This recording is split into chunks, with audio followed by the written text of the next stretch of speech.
Rouse Avenue court से इस समय बहुत बड़ी खबर आ रही है कि आपके विधायक अमानतुल्लाह खां को 4 दिन की रिमांड में ईडी के सुपुर्द कर दिया गया है और ईडी जो है 4 दिन इनसे पूछताछ करेगी इनके घोटालों के संदर्भ में। और वक्फ बोर्ड की मनी लॉन्ड्रिंग के घोटाला काफ़ी बड़ा घोटाला जिसमें इन्होंने अवैध रूप से नियुक्तियां की थी, वहाँ की ज़मीनों को सेल परचेज़ किया था और वहाँ पे अन्य वित्तीय कई घपले हुए हैं। आपको बतला रहे हैं कि ये एक ऐसी जांच है जिससे आम आदमी पार्टी का बहुत बड़ा नुकसान होगा। चुनाव जल्द होने वाले हैं, इनके केजरीवाल तमाम मंत्री जेल में हैं, कुछ मंत्री बेल में हैं, तो आप और जो स्थितियां हैं अमानतुल्लाह खां भी जल्द ही जेल में होंगे। और जो इनके ऊपर आरोप वक्फ बोर्ड के हैं वो इतने गंभीर चार्ज हैं कि इनके ऊपर काफ़ी बड़े घपले के आरोप, ये जब आम अल्पसंख्यक समाज पर आएगा तो अल्पसंख्यक समाज इनसे जो है दूर होगा। वैसे भी अल्पसंख्यक समाज इनके घपलों से बहुत ज़्यादा त्रसित था। अल्पसंख्यक समाज ने शिकायत की थी, तब बाद में सीबीआई और ईडी ने जांच की है। जम करके सियासत आप पार्टी कर रही है। आपको बता दें वक्फ बोर्ड में इन्होंने कई अवैध भर्तियां की थी और कई वित्तीय अनियमितताएं की, वित्तीय घोटाले किए जिसकी शिकायत हुई और शिकायत में इनके ऊपर काफ़ी आरोप है, काफ़ी प्रूफ मिल गए हैं, काफ़ी इनके खिलाफ प्रूफ मिले हैं और इनकी अरेस्टिंग ये लगातार बुलाए जाने पे भी, सम्मन पे भी नहीं जा रहे थे। एएनआई ने भी अपने सोशल मीडिया अकाउंट में लिखा है, राउज़ एवेन्यू कोर्ट ने Delhi Waqf board money laundering मामले में ईडी को आप विधायक अमानतुल्लाह खान की 4 दिन की हिरासत दी। आप विधायक अमानतुल्लाह खान ने कहा यह एक झूठा मामला है जिसके लिए उनके पास कोई सबूत या रिकवरी नहीं है। सीबीआई, ईडी और एसीबी सभी अलग अलग बातें कहते हैं। वे ईडी एक मामले में कई मास्टरमाइंड बनाते हैं। ये अमानतुल्लाह खां का कहना है कि उनके खिलाफ कोई सबूत नहीं है, कोई रिकवरी नहीं है। अमानतुल्लाह खां ये भी बोल रहे हैं अपने सोशल मीडिया अकाउंट्स में, अमानतुल्लाह खां ने कहा है कि बीजेपी की ईडी ने फर्जी केस में विधायक अमानतुल्लाह खां को हिरासत में लिया है। तानाशाह के जुल्म के आगे क्रांतिकारी नहीं झुकेंगे। अपने आप को बता रहे क्रांतिकारी, ये क्रांतिकारी हो गए। क्रांतिकारी सुनिए किस बात के हो गए। इनके ऊपर अपनी फैमिली के बहुत ख़ास रिलेशन नहीं कहना चाहिए, इतना पवित्र संबंध होता है, उनसे यौन उत्पीड़न का इनके ऊपर बाकायदे मुकदमा चला, सब हुआ। ये थाने में घसीट के ले जाए गए और जो कुछ हुआ इनके साथ आम पब्लिक ने किया वो बताने लायक नहीं। अब आप समझ लिए यौन उत्पीड़न का किससे, फैमिली के बहुत ख़ास मेंबर जो संबंध बहुत पाक होते हैं। दूसरा, आप इनके लिए 2022 में ये हिस्ट्री शीटर घोषित हुए। जब हिस्ट्री शीटर घोषित हुए तो उस समय इनका मॉरल डाउन हुआ था, तब इनको केजरीवाल जी ने बुलाया। बाकायदे आप पार्टी की मीटिंग में कहा गया कि अमानतुल्लाह पास हो गया और मुख्यमंत्री का खास हो गया। ये बात खुद मुख्यमंत्री जी ने कही थी। तीसरी, इनके ऊपर 14 हीनियस क्राइम के मुकदमे, 14 क्रांतिकारी हैं। आप बताइए क्या क्रांतिकारी इनको माना जाएगा? जो एक्चुअल क्रांतिकारी थे, भगत सिंह जिस डोरी से लटके वो डोरी नहीं मिल रही है, वो डोरी नहीं संग्रहालय में रखी गई, लोगों की बकरी के वो रखे गए, लोगों की छड़ी रखी गई, लोगों की टोपी रखी गई। ये क्रांतिकारी हैं। क्या क्रांति की है? क्रांति सुनिए इनकी क्या है। दंगा भड़काया, पकड़े गए, घसीट के ले जाए गए। कई बार इनके साथ हुआ है, खींच के ले जाए गए। इनकी हैसियत भी आप समझ लीजिए क्या है। 3600 बोर्ड मिले थे, कई लाख रुपया लगा था। लोग कहते थे 36 लाख रुपया लगाने में बोर्ड मिले 3600। वो भी जब इन्होंने दंगा भड़काया था तो सिर्फ 1-2 गली के ही मिल गए इनको वोट। ये अमानतुल्लाह खां की स्थिति है। दूसरा, आप देखिए अमानतुल्लाह खां का क्या है। महिला उत्पीड़न का जुलाई में 2016 में इनके ऊपर मुकदमा हुआ था।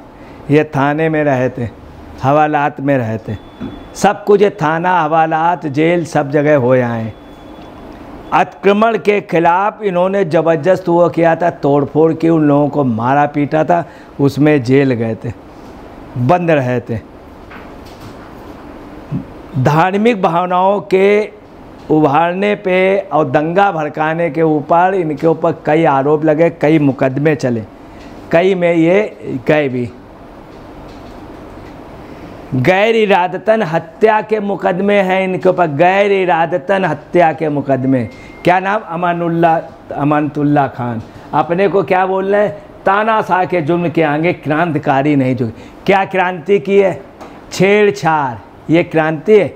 यौन उत्पीड़न किसका? परिवार के सबसे खास सदस्य का, महिला का, जो नहीं कहा जा सकता, ये इन्होंने किया, मुकदमा बाकायदे हुआ। और क्या? धमकी देने का। 3 करोड़ की इनकी प्रॉपर्टी है, कोई देनदारी नहीं है।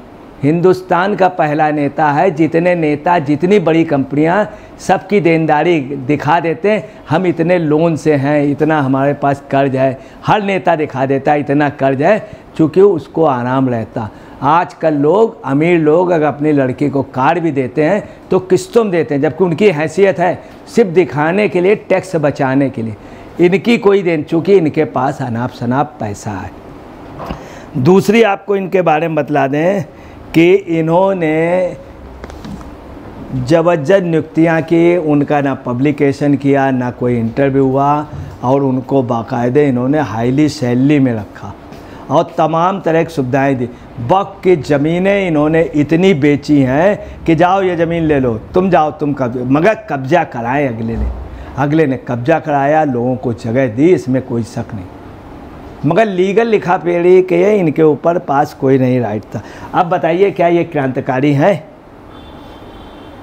ये क्रांतिकारी हैं? क्या इनको पर कार्रवाई कोई कर रहा तो क्या तानाशाह हो गया? तानाशाह ये खुद हैं। तानाशाह इनके आका हैं केजरीवाल, जो इस्तीफ़ा नहीं दे रहे, जेल में हैं। तानाशाह वो है सुनीता केजरीवाल, जो वहाँ पे बैठी हुई हैं, इतने पैसे, और गरीब कार्यकर्ता उनका मर रहा है।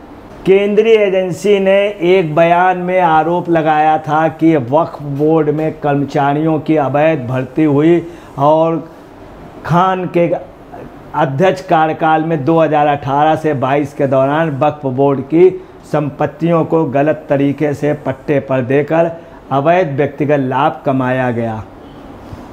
अवैध व्यक्तिगत लाभ, ये बाकायदे वहाँ के अल्पसंख्यक समाज के लोगों ने जब एजेंसी को दिया, वहाँ शिकायत हुई इनके ऊपर गलत नियुक्तियों पे, गलत लोगों को जगह देने पे, अल्पसंख्यक समाज के लोग, तब जांच बैठाई गई। मजबूरी थी, चूँकि इतना अल्पसंख्यक समाज का दबाव था। इस जनवरी में दायर आरोप पत्र में ईडी ने खान को 3 कथित सहयोगियों जिशान हैदर, दाऊद नासिर और जावेद इमाम सिद्दीकी सहित 4 लोगों को नामजद किया था। अब ये भी आपको बताया देना, ये क्रांतिकारी हैं। सुनिए, जिशान हैदर मशहूर नाम है दिल्ली का, आप लोग समझ गए होंगे। जिशान हैदर, दूसरे दाऊद नासिर और जावेद इमाम सिद्दीकी, ये भी कई मामलों में काहे में मशहूर हैं, आप लोग समझ रहे होंगे।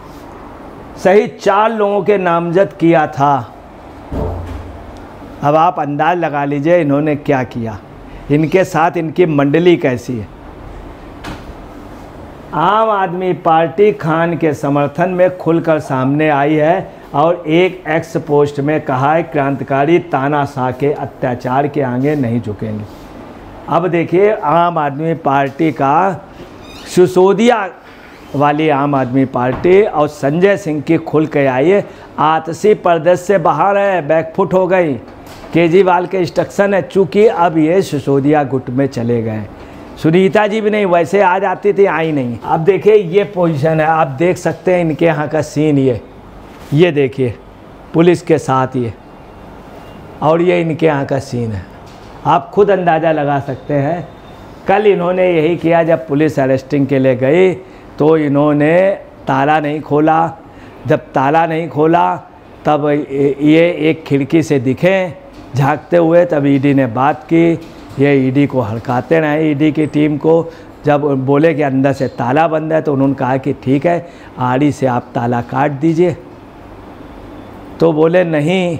उसके बाद सिसोदिया जी और संजय सिंह सब क्या कह रहे हैं, वो कह रहे थे आड़ी से मकान काट देंगे। इतना बड़ा मकान बना हुआ, आड़ी से कहीं मकान काटे जाते हैं? पेड़ का तो सुना है। तो ये स्थिति है। आपने खुद सुना होगा, एक गाना था, मैं मैके नहीं जाऊंगी तुम देखते रहियो। बाद में वो कहती है कि मैं पेड़ पे चढ़ जाऊंगी, तो उसका आदमी कहता है कि मैं आड़ी से कटवाऊंगा पेड़ को। यहाँ तक तो है, मगर ये मकान को कटवाए देने। कितनी बड़ी अतिशयोक्ति ये कर रहे हैं ये संजय सिंह। ये आप खुद समझ सकते हैं कितना प्रोपेगेंडा ये लेते हैं। ये भी कह रहे हैं भाजपा की ईडी ने आम आदमी पार्टी के विधायक खान अमातुल्ला को झूठे मामले में हिरासत में लिया है। भाजपा वाले जितना हमें दबाने की कोशिश करेंगे, हमारी आवाज़ उतनी मुखर होगी। जब इनके यहाँ पुलिस पहुँच गई तब ये कह रहे हैं, क्या कह रहे हैं, ये भी कह रहे हैं मैं लिख करके दो, हमारी जो सास है उनको अगर कुछ हो गया तो तुम जिम्मेदार होगे। ईडी से कह रहे हैं हमें लिख करके दो पहले। तब ये गए किस में, रिश्वतखोरी में, मनी लॉन्ड्रिंग में। दिल्ली भाजपा के प्रमुख बीरेंद्र सचदेवा ने आप पर निशाना साधते हुए कहा है कि आम आदमी पार्टी में अपराधियों और भ्रष्ट लोगों की लंबी सूची है और जब भी उनके खिलाफ कार्रवाई की जाती है तो वो शोर मचाना शुरू कर देते हैं। आज एक बार फिर वह नाटक सबके सामने आ गया। अब आपको बताना, केजरीवाल में एक खासियत थी, जब वो बाटला हाउस जाते थे तो टोपी और ये पहन करके अंगोछा बाकायदे, क्योंकि उनको वहाँ से बोर्ड मिलता था। बाटला हाउस में जो इंस्पेक्टर शहीद हुआ उसमें भी केजरीवाल का मानना था कि नहीं, जो हमलावर थे वो सही थे। ये वही बाटला हाउस के सबसे बड़े खिलाड़ी हैं अमानतुल्लाह खां। इनसे दंगे के वक्त इनका बड़ा रोल होता है और केजरीवाल का समर्थन होता है। ताहिर हुसैन के लिए कहते थे वो तो बोलना नहीं जानता, इसी बाटला हाउस में इसी मकान में छिपा रहा ताहिर हुसैन अमानतुल्लाह जी के यहाँ। अब देखिए क्या हो रहा। वास्तव में अमानतुल्लाह खां को जिसने पाला था केजरीवाल ने और सुनीता जी ने, ये दोनों लोग सपोर्ट नहीं कर रहे हैं। किसी समय बंगले का खास था, अमानतुल्लाह पास हो गया था, आज अमानतुल्लाह खां फेल कर दिया गया। अब क्योंकि और आतिशी जी भी उनके उसमें खामोश है सब लोग, चूँकि वो एक गुट नेतृत्व कर रहा, इसमें कोई शक नहीं। संजय सिंह और सिसोदिया जिम्मेदारी से अमानतुल्लाह के लिए पैरवी कर रहे हैं, हर मुसीबत में खड़े हैं। आप पार्टी का गुट जो है आप मनीष सिसोदिया, और वो लगता है जल्द ही चीफ मिनिस्टर होंगे। ये शीश महल में रहेंगी मैडम, और ये कहाँ रहेंगी हम नहीं बता सकते आतिशी जी का, मगर मनीष सिसोदिया रहेंगे। इनकी दावेदारी खत्म हो गई, बैकफुट में चली गई। मैं ये नहीं कह सकता हूँ कोप भवन में चली गई, मगर अभी सितारे गर्दिश में हैं इन दोनों लोगों के। दोस्तों नमस्कार, मैं अजय पत्रकार।